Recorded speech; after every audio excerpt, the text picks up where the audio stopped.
The sky over New Delphi was unusually gray on the morning of July 9th. Prime Minister Arav Mehta stood behind the mirrored glass of his office, watching the rain prick against the surface like tiny needles. He had an uneasy feeling, one that not even 3 decades of politics could explain away. That afternoon, he was scheduled to deliver a historic speech at the Unity Summit, where he would announce the controversial Nation Reconciliation Act, a law aimed at reintegrating dissident regions through democratic compromise and demilitarization. It had taken years of negotiation, and it had earned him enemies on both sides. As he dressed for the summit, his chief security officer, Major Lila Vardhan, entered the room. She'd served with him since his first campaign, sharp, loyal, and trained to notice the invisible. "Sir, the Intelligence Bureau picked up chatter last night," she said without preamble.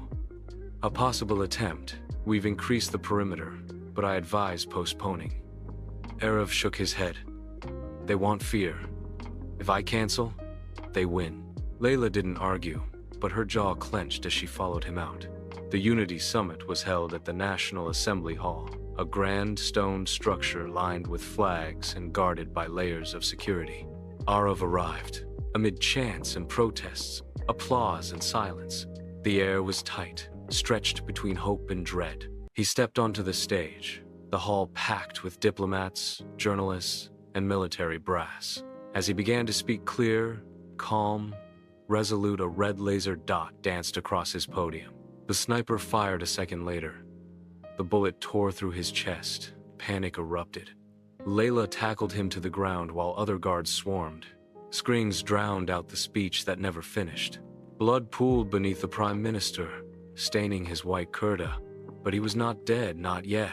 In the hours that followed, a manhunt gripped the nation. The shooter was found within minutes, perched on a rooftop 2 blocks away.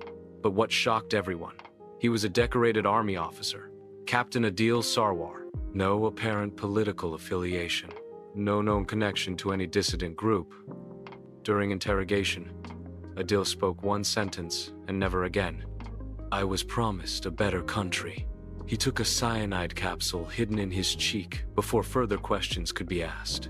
Prime Minister Arav Mehta died 3 days later.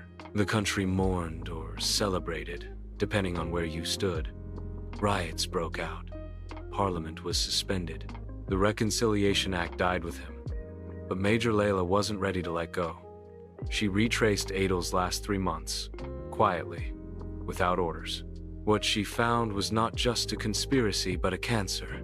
Adil had been manipulated, radicalized not by extremists, but by a coalition of corporate and political elites who feared Arav's reforms would end their monopoly on land contracts and defense deals. Adil was their scapegoat, a patriot turned puppet. Lila went public with the findings. She leaked tapes, documents, voice recordings, but the cost was high. She was dishonorably discharged, her reputation shredded by smear campaigns. Still, she succeeded in one thing: exposing the truth.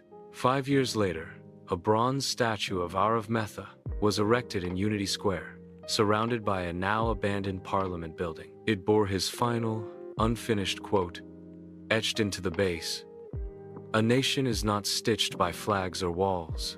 It is held together by what we choose not to destroy." And every year, on July 9th, a woman in a worn military coat visits the statue and places a single white rose at its feet. She never speaks, but the silence says everything.